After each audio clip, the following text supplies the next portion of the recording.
After the Timeout podcast, hosted by Todd Zazadil and John Palicki, two high school head coaches talking basketball on the court, off the court, and anything in between.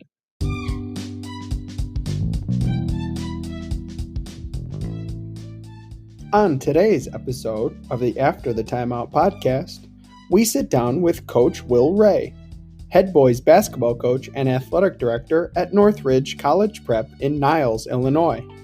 Prior to being head coach at Northridge, Coach Ray has spent his career coaching at both the high school and collegiate level over the last 40-plus seasons.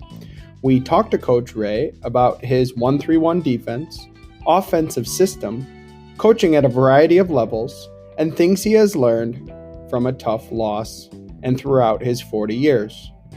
Enjoy the show.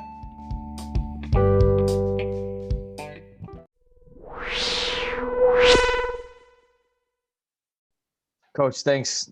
Awesome for joining us. So first question, this is kind of a new one, obviously based on Illinois, right? We're all of a sudden going to play. Okay. Obviously with your experience, and I'm just wondering how you're preparing for like the short season and how you're getting prepared for your season. You know, I don't know, you could be playing this Friday, you could be playing this week, next week. What are you guys doing to prepare in something that's unprecedented we've never had before? Yeah. Well, first of all, I want to thank both of you guys for this opportunity to be with you tonight. And I really appreciate the little bit I've gotten to know about your ATO podcast. You're doing this to promote basketball, especially in the state of Illinois. And I think that's just a really good thing. And so I appreciate all the time and effort I know that you guys put into this. And I'm also honored to be one of your guests. This whole thing, golly, you want to talk about moving fast, right? I mean, we went from, we weren't sure whether we were going to have, contact practices or no practices at all, or games, or maybe in the spring, summer, whatever. Next thing you know, here we are, right? We're back in practice and preparing to play. We're actually be playing on Friday and Saturday of this week.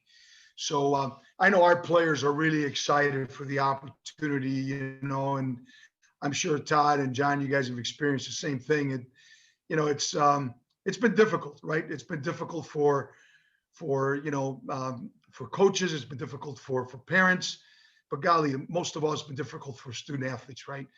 And especially the seniors. And that's where my heart really went out to. We have two seniors in our varsity this year. Both are returning junior starters from a really, really, really good team last year that won 27 games. And I would have just been heartbroken for them had we not had an opportunity to have a season, or even if it's a truncated season with, not as many games as normal, and no state tournament, whatever. At least they have an opportunity to go out and play and finish their high school careers on a good note. So, it's all new, right? New territory. How do you prepare your team? Which, short turnaround. Maybe some of the games that we have on a schedule might not materialize because of COVID concerns, but we're just going to stay as adaptable as what I've been talking to our team about. Guys, we got to be adaptable. Realize that all of a sudden a 3:00 game on a Saturday might become a 7:00 game on a Saturday, or you might be playing one opponent, and then on Thursday night you're finding out you're playing a different opponent on Friday. So whatever comes our way, we'll accept. We're just grateful for the opportunity to play. So, Coach, I've been a fan for a long time of you, and I've seen you on many clinics and around the state, and around the country. So you became a D1 head coach at age 35, I believe, at Loyola. What were things that you don't think that you were ready for? Maybe what are things that in that first year you kind of learned, and if you look back, and could do anything differently, would you change anything? Yeah, boy, that's a great question, John. Really a good question. One, you gotta, in the interest of full disclosure, I mean, it's one that I obviously thought a lot about, not so much in recent years, but immediately after the Loyola experience. I was there as a head coach for 5 years, and after having been at the University of Evansville with Jim Cruz for 4 years, where we had nationally ranked teams that played the NCAA and NIT tournaments and had won in our conference. It was kind of interesting. I don't know that you're ever truly prepared for your first head coaching job at any level, right? And I had been a high school head coach before Loyola. But one thing I mean, there's a couple of things that I'll share. One is that I realize that there's, you're never fully prepared. I mean, that every job is unique. Every job has its own nuances. And some jobs are even more forgiving than others, right? There are some situations that, because of the resources or the talent that's there, or the tradition or the history, the recent history of the program, when you become the head coach, it's kind of set up to help a rookie coach, head coach, be successful. So I like to say that some jobs are more forgiving than others. And really at that time, the Loyola situation was definitely a challenging one. And not only for me, it had been a challenging one for my predecessor in his last couple of years, and then for several of the coaches that came here, right? So there were some inherent,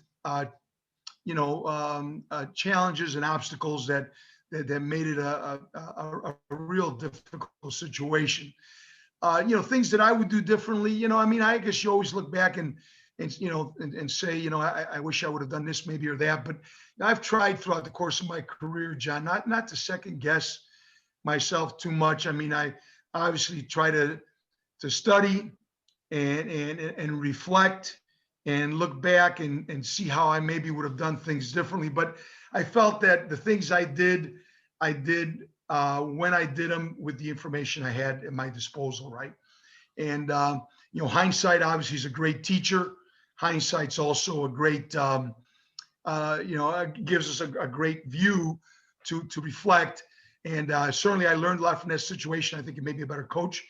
And I tell you more than that, I think it made me a better person, because I think it really helped me see some things about myself that had to improve as a coach if I was going to continue to stay in a profession, which I have done now for 45 years, I guess it is. So anyway, it's a good question, and one that I've certainly thought about immediately after the fact.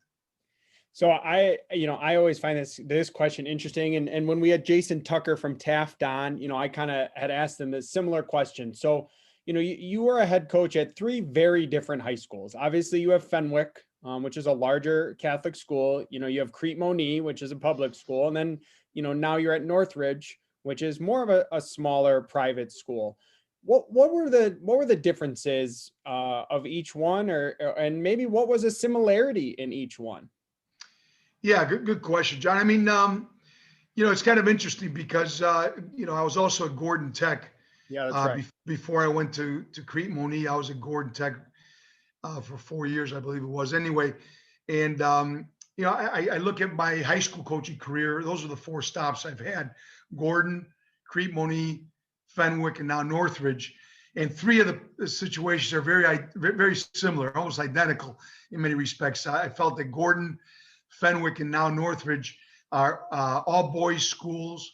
They're faith-based schools, Catholic schools, and Crete was the outlier in a sense, and it was in a co-ed public school education type situation. And what I find that I really enjoyed about being in the situation I'm in right now and what I was in at Gordon and Fenwick is that there were just great athletic traditions. I mean, especially at Fenwick and Gordon, and not just in basketball, but in every sport, right? And there was just a real prominence of the athletic department within the curriculum and within the school culture. And although, at Crete we had good teams and basketball was important, it's just the difference, the inherent difference between private and public education. But, when I landed here at Northridge 17 years ago, I saw it as a situation that was very similar to those experiences I had at Fenwick and Gordon. And when I decided in 2004 to leave college coaching, I was hoping to find a situation like a Gordon or like a Fenwick, where I felt I had just fond memories and had built great relationships with not only the people that I worked with, but the young men that I had the opportunity to coach.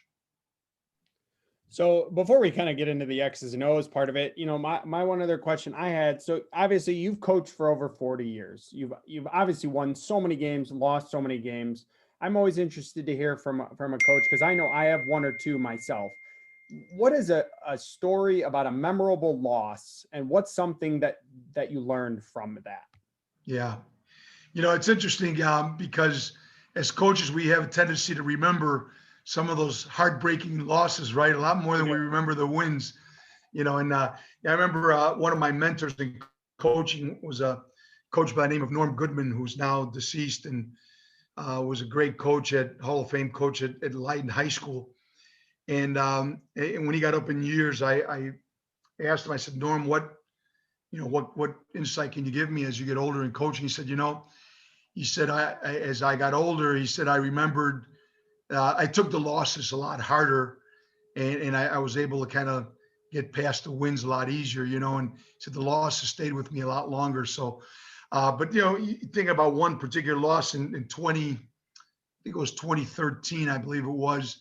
We were playing in a sectional game here at Northridge against Providence St. Mel, a very, very good Providence St. Mel team. And it was really an interesting season for us because we came into the season without much, fanfare. We had just had 2 or 3 really good years in a row where we had been, won a lot of games and won 3 straight regionals and so forth.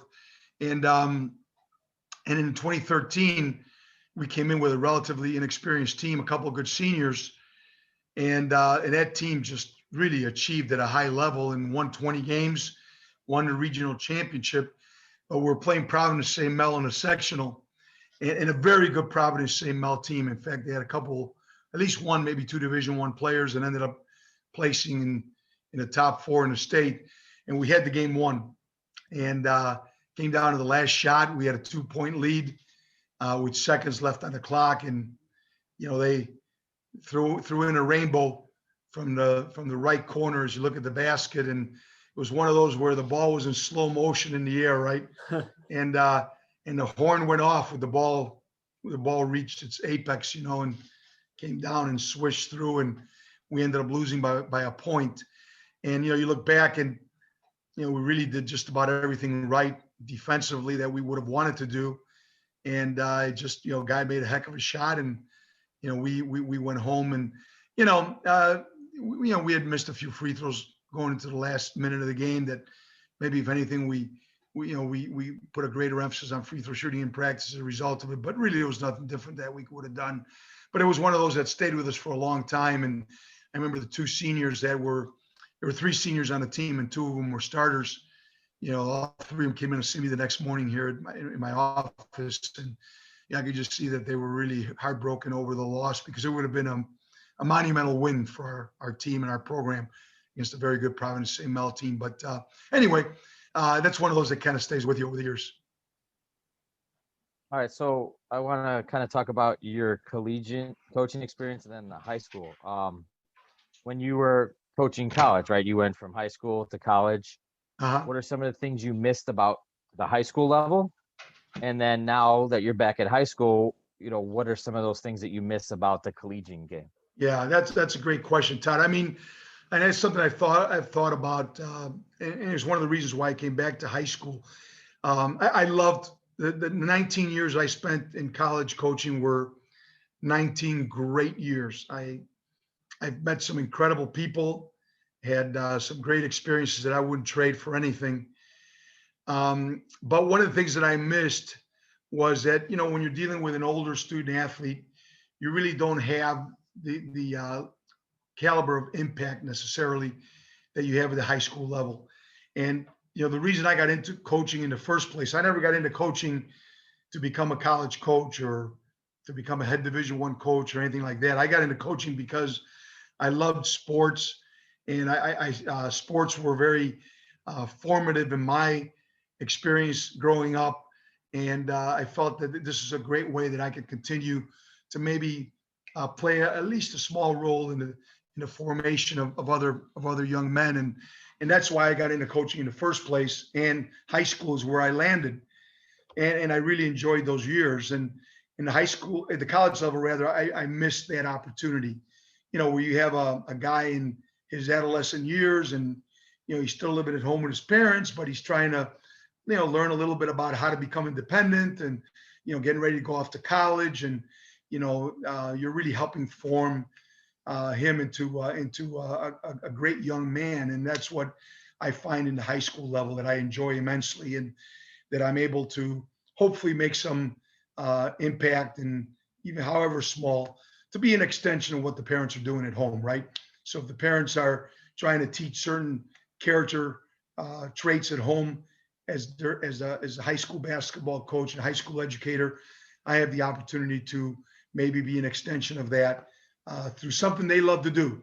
They love to play basketball, and I always like to say that we have an opportunity to give them what they need when they're doing what they want, which is competing in sports. So I really miss that about the high school game. Now that I've been back in high school for 17 years, one of the things about the college game that I really enjoyed was the competitiveness. I mean, the level of athlete, right? I mean, you're dealing with a high level athlete in highly competitive situations, and there's a certain aura and that surrounds the practice and the games, especially when you have highly competitive, highly talented athletes competing, or some of the places I've had a chance to coach at Michigan State or Kentucky or whatever, to see that level of intensity and competitiveness is something that is very unique to the college game, and something that I enjoyed immensely. But I have absolutely no regrets. When I decided to come back to high school in 2003, 2004, it was the absolute right thing to do, and I haven't looked back once in 17 years. I really like when you said we can give them what they need while they do what we want, or what they want. I thought that was awesome. So let's get into a little bit of X's and O's before we get into the 1-3-1, which I know you've done many clinics and conversations on. I wanted to talk about your offense a little bit. My assistant, who's been in the game a long time, he was talking to me about your offense, and I was watching a little film. It looked like it had some Princeton principles to it. Can you kind of just take us through some kind of as Todd would say to coaches, take away the fluff? What is at the core of your offense? Well, that's great thing to talk about. I think there's certain bedrock principles offensively. One of them is that I think you have to play together as a team. I think whatever offense you arrive at as a coach, I think it has to promote team play and promote togetherness and opportunities for everyone to be involved in one capacity or another. So that's one thing, one of the bedrock principles. I think another bedrock principle, John, I think is that the game is best played when it's played from the inside out. So, we talk a lot about getting the ball inside. Now that can be done a lot of different ways. It can be thrown inside to posting players. It could be driven inside, right? You can get the ball inside on offensive rebounds. But I think a bedrock principle of ours is that the game has to be played from the inside out, that the best, and we love the 3-point shot, but we find that statistically, the best 3-point shots are when the ball goes inside out, or it goes inside out, and then we make one more pass. We find that those are the best shots. Or the ball goes to the baseline and comes back out, and then we make one more pass. Or we skip the ball and then make one more pass. So these bedrock principles for us, where we're moving the ball, and we like to say a lot to our team that the ball moves faster than men, right? Than the defensive men I'm talking about. So, we prioritize the pass over the dribble, although the dribble is still an important part of our offense. So these are kind of bedrock principles that, I think it's important to get to the free throw line throughout the course of the game. And I think the best way to get to the free throw line is to throw the ball inside, or drive it inside, or offensive rebound it, so that you can play the game from the inside out and get into the bonus. We talk a lot to our team about getting into the bonus early, and then defensively, conversely, not putting the other team in the bonus, right? So these are kind of the bedrock principles that govern our offensive thinking. And then how do we arrive at these things? Well, that can vary. And I don't think there's any one magic bullet offense that's going to work, with every team necessarily.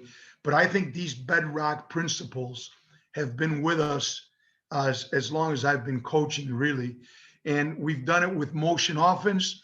We've done it with a variation of the flex that we still run today that we call spots or thumb up.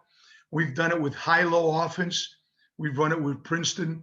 We've run it with Princeton principles using some of the Princeton offense. So we've arrived at these bedrock principles a lot of different ways. But to me, those are unchanging. And so the actual philosophy versus the style, right? The philosophy are these bedrock principles that never change in my view. The style of offense that we run may change from team to team based on our personnel. Now, we don't like to make a lot of drastic changes from one year to the next. So we want some continuity and some flow so that our older players are able to use their experience to help the younger players. But we have made tweaks in our offense. And our offense will look a little bit different this year than it did last year, for example, because our personnel is slightly different. So I appreciate that's a good question about offense. And again, I like to make this distinction between philosophy or bedrock principles and then style, the actual X's and O's. That to me, if the X's and O's don't align with your bedrock principles exactly, if they don't align, then there's something wrong. If we're going to run an offense that's going to force us to play from the outside in, or is not going to get us to the free throw line, or is not going to give us a chance to offensive rebound, or take advantage of numbers situations on the court, then to me, that offense is not going to be consistent with what we think is important. All right, so I want to get to the 1-3-1 now. Okay, get a little to the meat and potatoes here. First of all, like, why did you choose it? Is there certain advantage it thinks it gives you? That's kind of a multi-part question. Positionally, is there certain qualities you look for in those positions, right? Because there's different things going on. And then what are your favorite counters or like different looks to it, right? Because they know, okay, we're going to see a 1-3-1, and they're going to make adjustments other teams. So absolutely, how can we make some counterbalances to that? Yeah, good, Todd. It's interesting because we've been very, very blessed here at Northridge, and our players, and they deserve all the credit for our success because we got great kids. But we've had coaches come by and usually they want to talk about our 1-3-1 or talk about our defense. And again, in the interest of full disclosure, I mean the 1-3-1 is probably what we're known for. It's kind of our trademark or our staple. But we're really a multiple zone defensive team. We do some other things besides the 1-3-1. We play a little bit of a 2-3 matchup. We do some combination defenses. But to be sure, the 1-3-1 is what people associate with us defensively. And actually the 1-3-1 came about for me as a college coach. I had the opportunity to watch a lot of video, as I'm scouting and game preparation for opponents and what have you. And early on in my college coaching career, I really became fascinated, I guess, and enamored with the Temple basketball program and John Chaney, who, by the way, just passed away here in the last few days. And I felt John Chaney and his assistant Jim Maloney were just outstanding zone defensive coaches. And so somewhere around, I don't know, 1986 or 87, somewhere in there, as a college coach, I just started getting as much Temple game videos as I could, and just started watching them. And I studied John Chaney's zone defenses almost to the point of ad nauseum. I mean, I was just, watching it, taking notes. And I have several notebooks of notes that I've taken from watching. And I just really felt that Coach Chaney and Coach Maloney, who also passed away, unfortunately, while Coach Chaney was still coaching, and I had the chance to meet with Jim. I only met Coach Chaney one time briefly in Detroit. We were both recruiting in the same venue. It was a very brief conversation. He was very generous, very kind, but didn't have the chance to really sit down and visit with him like I would have liked to. But I did meet with Jim Maloney, again, at a recruiting event, and we had a opportunity to sit down and talk about defense and about the zone and so forth. But I just felt that those Temple teams really were difficult to play against. I felt that they really controlled the tempo with their defense. And so I said to myself, if I ever become a head coach again, I'm going to become a disciple of this defense. And John Chaney played a lot of 1-3-1, which he called rover, was his rover defense. And he also played some 3-2 and played some 2-3. And then when I came back to high school, I had the opportunity to visit with two longtime, very successful Illinois high school coaches, both of whom were great 1-3-1 coaches throughout their careers. The first was Bob Baserich, who was the head coach at Lockport High School and won a state championship in the 1970s, actually an undefeated state championship team. And Bob played exclusively the 1-3-1 zone. And Bob and I Bob's still alive, and I haven't talked to him much recently, but in recent years we've talked occasionally, and I spent a lot of time with Bob when I first came back to high school, and then also with Ron Nikovich. Ron also won a state championship at Lyons Township High School back in the 70s or 80s, 70s actually, and he played the 1-3-1, more of an extended zone, and spent time with Ron. So our 1-3-1 really is a combination of what I learned from watching the Temple teams, from what I learned from Bob Baserich and Ron Nikovich, who were very successful local high school coaches. And then, of course, we've also done some things with the 2-3 matchup and the combinations. And, there are some qualities that go into making the 1-3-1 successful. The point man of the 1-3-1 is what we call the chaser. And we say he's kind of the tone setter of the defense. That's the first position that we usually pick. Then we pick the middleman, who we say is the hub of the defense. He kind of anchors the middle. And then the tail, which is the backline guy that usually covers corner to corner. We call him the tail. And we say he's the director of the defense because he has the defense in front of him. And so he has to communicate to the players in front of him what's happening. And then our two wings are more like disruptors. So their job is to kind of disrupt the flow of the basketball and make it difficult for people to get good, clean shots against the defense. So, we kind of, have given these special responsibilities to each player. And then we try and select the positions accordingly to which players fit those positions best. And I often tell coaches that I think the most important decision that a coach makes is not what zone defense you play, but where you place your players in that zone. And we've had situations, Todd, over the years where we've had our team, after 12 games be like 8-4. And, we come out of the Christmas tournament and, we just don't feel that our defense is right, even though we're 8-4 and we're winning a few games. And this has happened a few times in recent years where, we studied the defense during Christmas break and, we made a couple changes. Maybe we moved one player, and took the chaser and put him in a wing and put the wing at a chaser. And then we won 13 straight games, right? Or 12 straight games. That's happened a couple times to us, like I said, in recent years.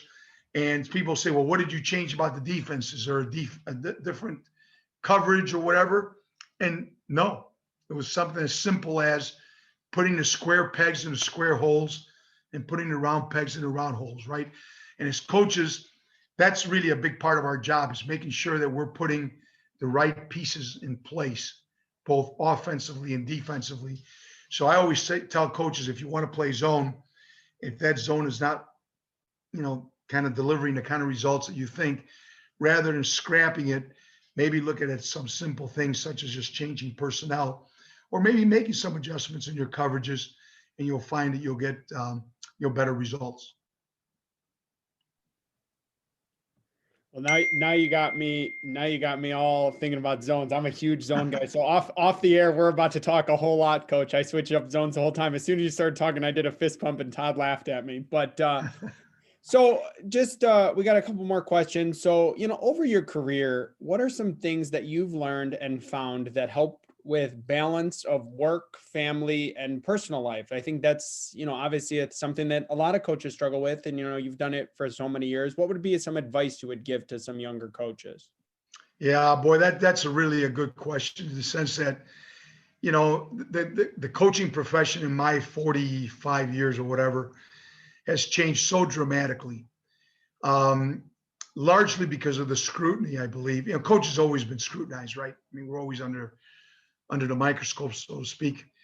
But I was in college coaching when talk radio came into sports talk radio came into existence, and chat rooms and websites and what have you, right? And also, I was in college coaching when the advent of AAU basketball and club sports and so forth.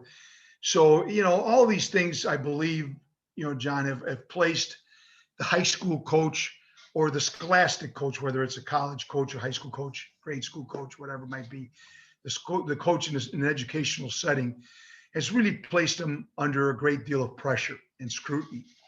So arriving at that balance is really an important part of a coach's success. And for me personally, the thing that really, I guess, grounds me, I guess, or what I strive to ground me is really, my faith, first of all, in keeping a proper perspective on the role of athletics in a young man's life, right?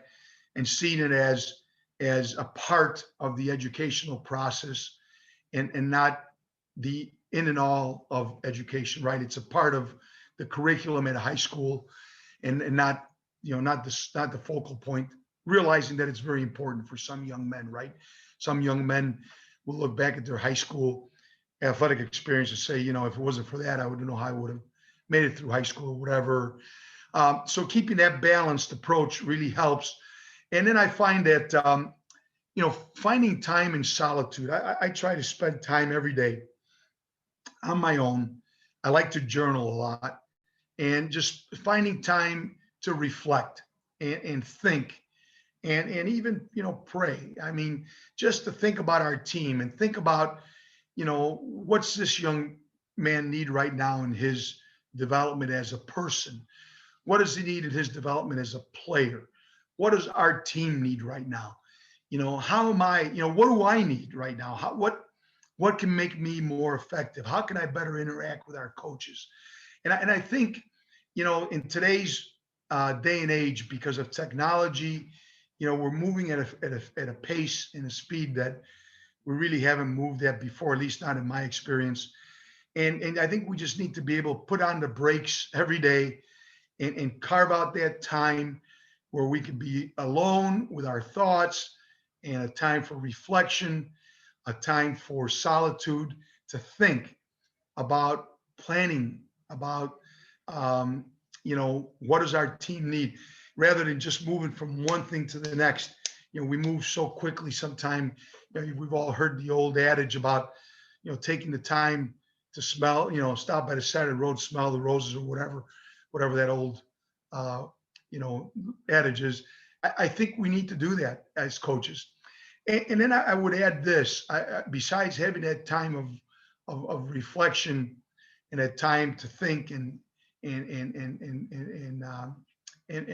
think about things, I think also having mentors and having, partners in this, like a thought partner or somebody that I can exchange ideas with professionally, right? And personally, having, some people like to use the term accountability partner or whatever, someone that I can talk to that maybe is a little bit removed from my situation on a day-to-day basis, but yet I can go with him or, that person, say, look, I'm really struggling with this, or I'm thinking about that, or, how would you handle this situation?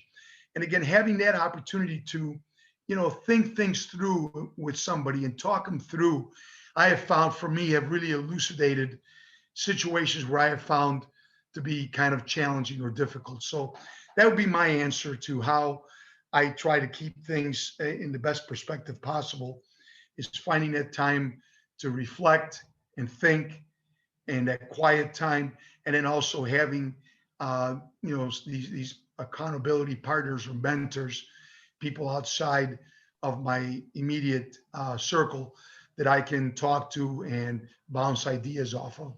And I've been sometimes really, really edified by some of the things that people have told me. I say, hey, look, what do you think about this? And somebody will say, well, geez, did you ever think about this or that? And I think, wow, what a great insight that I never would have necessarily arrived at myself. So having people you can talk to, I think, is an important thing for all coaches.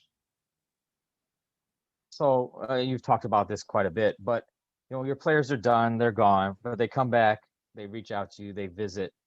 What gives you the most joy when you talk to them about your post-playing career and like what they're doing? And has there ever been a guy who kind of surprised you, who you thought maybe we didn't see eye to eye, but he came back and said, "Yeah, coach, I really appreciate it. Thank you for everything you did for me." Yeah, no, that's I like to say, Todd, those are the paychecks. Those are the paychecks in coaching. Because as coaches, we never, unless we're coaching at a very unique level, we don't ever get paid in terms of what we deserve, in terms of the hours and so forth. But yeah, no, that in fact, at our practice today, we had two of our former players from last year were here, and it's we talk a lot about our program being a family. I think most coaches do that, and we talk about that there's three types of players in our program. There are the current players that are playing for us right now. There are the former players, the guys that have already played for us and graduated and moved on in life. And then there are the future players, right? Those guys that are, in our case here at Northridge, we're grades 6 through 12. So those 6th, 7th, and 8th graders or freshmen that are going to be our players in the future. But it's really a joy for me when our former players come back, and it's amazing. We host our own Thanksgiving tournament and have since I've been at Northridge. And it's amazing how many of our former players come back for our opening night game. Usually it's during Thanksgiving break. So a lot of them are home from college, and we'll have, 40, 50 guys here in the gym watching our opening night. And it just really warms my heart to see that, that somehow their experience at Northridge or with our team, somehow made an impression that they want to come back and share that experience, even with their wives or with their children. It's amazing. Some of the guys I've already coached here at Northridge have their own kids, and so it's great to see when I walk out for a game and look behind the bench and see one of our former players with his wife and a little toddler, and so it's always wonderful to see. And of course, there's been situations where guys and I didn't see eye to eye, and you realize now that you're more experienced as a coach that there's such a maturity that players have to go through, right? They're adolescents, and they may not see things the same way, but then when they're now bosses or they're running their own businesses or their spouses, they see some of these things in a different light. And sometimes they'll come back and say, do you remember when you said this? And a lot of times I don't remember having said anything like that. Yeah. But they'll say, now I see the value of that, and so then again, these are the paychecks in coaching and the rewards for what we do. And, if we see the bigger picture, which obviously with age and experience, you see the bigger picture much clearer than we all did when we first started out coaching. So no, thank you for that question, because that's actually, what keeps me in coaching. I tell our players all the time, guys, I say, guys, the reason that you're in this venture is not to win more games and not to get more trophies or become all state or all conference. And not that, and by the way, our players have achieved those things and they're fine. And that's good. We have banners on the wall and trophies in our trophy case, but that's not the reason that they're involved in this venture. If you're not a better person for having gone through the experience, then I don't care if we go undefeated, win the state championship, it will not have, gotten the most out of this season. And then I tell them, I said, look, that's the reason why I coach. I'm not coaching for building a resume or trying to, get more wins or whatever, but I coach because I want to be a better person. And so you're trying to grow as a player. I'm trying to grow as a coach. I'm trying to grow. You're trying to grow into a young man. I'm trying to grow into a man myself. So the whole experience of athletics should be growth. opportunity for everyone involved, from players to coaches as well. So obviously with the After Timeout podcast, all right. So we're gonna give a little after timeout question here. So you're playing your 1-3-1, your zone, your matchup, whatever it may be. What are some common adjustments you see? Somebody's gonna take a timeout. Oh, these Yep. guys are getting us with this. And then maybe what is something that somebody did that surprised you, or like an individual player or quality, a skill that gives you trouble. Yeah. Yeah, I think that's one of the things about, as I said earlier, some coaches will come by and they'll want to talk about our zone. And I think what we've done really well, Todd, is we've stayed with, like that's one of the things I learned in watching Temple, is that Coach Chaney stayed with his zone defenses. I mean, sure, he won a lot of games. He went to 5 Elite Eights, I believe it was. He went to 5 Elite Eights and won a lot of conference championships. But he also took some losses, like every coach does. But you watch, and he just adjusted, and that's what we've managed to do here. Is whenever someone has done something to bother us, whether it's a certain action or a play, screen, certain offensive set, rather than scrap the defense and say we're going to find something different, we've studied and we've looked to find ways to counter. So what we've done is we've sometimes changed the coverages in our zone. And I learned that from watching the Temple teams. And, I'd watch a Temple game and I'd see a certain coverage in their 1-3-1, their rover. Then I watch them 2 games later and I see a different coverage. And I came to realize that, they were making adjustments based on the personnel or what had worked or hadn't worked against this opponent previously. And so we've tried to do the same thing. So, for example, in the 1-3-1, sometimes we'll deny certain passes. Sometimes we won't. Sometimes we'll trap. Sometimes we won't. Sometimes we'll trap and rotate a certain way. Sometimes we'll trap and rotate a different way. Sometimes we'll show the 1-3-1, and we'll, after a certain number of passes, we'll be in the 2-3. Sometimes we'll, show the 2-3. After a certain number of passes, we'll be in the 1-3-1. So we like to have a multiple approach defensively. I think in order to just set up one defense and say, this is all we're going to do, we're going to be 1-3-1 this way, come whatever may, I think it's a little bit short-sighted, at least in my view. I know some coaches have done that successfully, but I think that, it's whoever has the chalk last wins, right? I mean, or whoever has the fast draw, whatever. Amen. The fast draw pen wins. I say chalk, and people look and say chalk. What's chalk? But basketball, I see the strategy of the game as being a really integral part of the game. I mean, I like to tell our players and our coaches that I like to let the game speak to me, and what do I see? I think coaching is as much an art form as it is a science. And if if all of a sudden we're doing something defensively and this team has prepared a certain way, and it's bothering us, by God, we need to counter that. I mean, we need to have a counter to that and then see what they do. Do they then counter again? If they do, then we need to do something else, And to me, that's the strategy aspect of coaching that makes the game really interesting for me.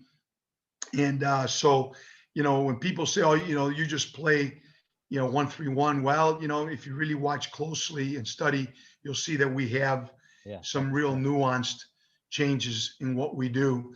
And again, I give all the credit to the genius, I believe, of a great coach in John Chaney and his assistant Jim Maloney in particular, because they opened up my eyes to seeing a side of defensive basketball that I had not seen before. And I tell you what, I'm on that. Also, I also studied very closely Rolly Massimino at Villanova, and his assistant Mitch Bonagoro still is a very close friend of mine. And Rolly Massimino, people say, won the most unbelievable national championship in 1985 when they beat Georgetown. And he was a multiple zone defensive coach. And he was one that I watched closely and spent a lot of time with Mitch Monaguro. So again, these coaches opened up my eyes to a defensive perspective that I had never considered coming up as a coach. I came up in the Bob Knight, School of Man-to-Man, and that was a great foundation, to be sure. But that was a foundation upon which we were able to build a different approach. So it's been good to us, and I think we'll continue to do it as long as I coach.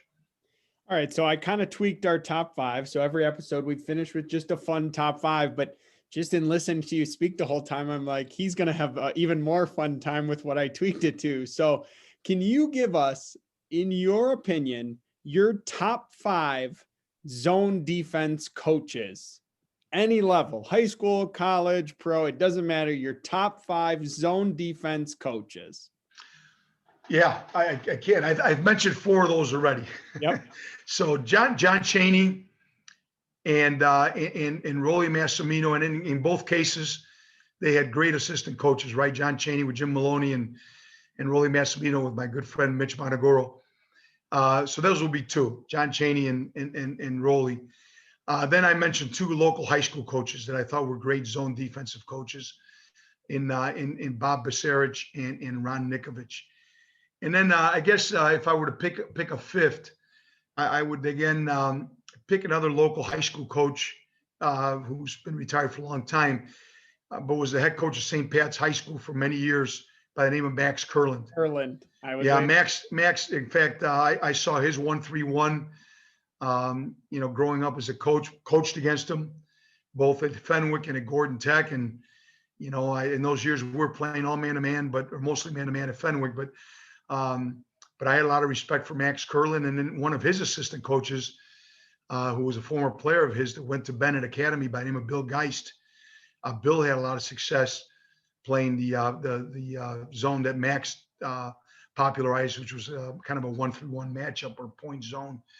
So I would say those are the top zone coaches that I have seen in my experience. And, all of them were coaches from whom I learned a lot. And I have a debt of gratitude that I could never repay, because they've helped me in more ways than I can say thank you.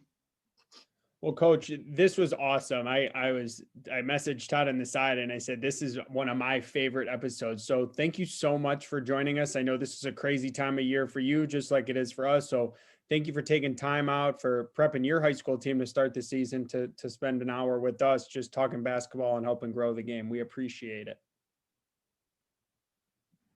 Well, you're more than welcome, John and Todd. And I can't tell you how grateful I am for the time you guys are taking to do this. And I think anything we can do to keep promoting the game of basketball and making the game better, I think is really a positive thing. So thank you to both of you for your time and energy in this venture.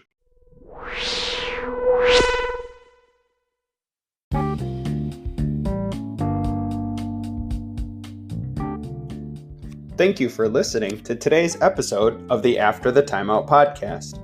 For more information and upcoming episodes, follow us on Twitter at After the Timeout, or subscribe to our podcast for upcoming episodes.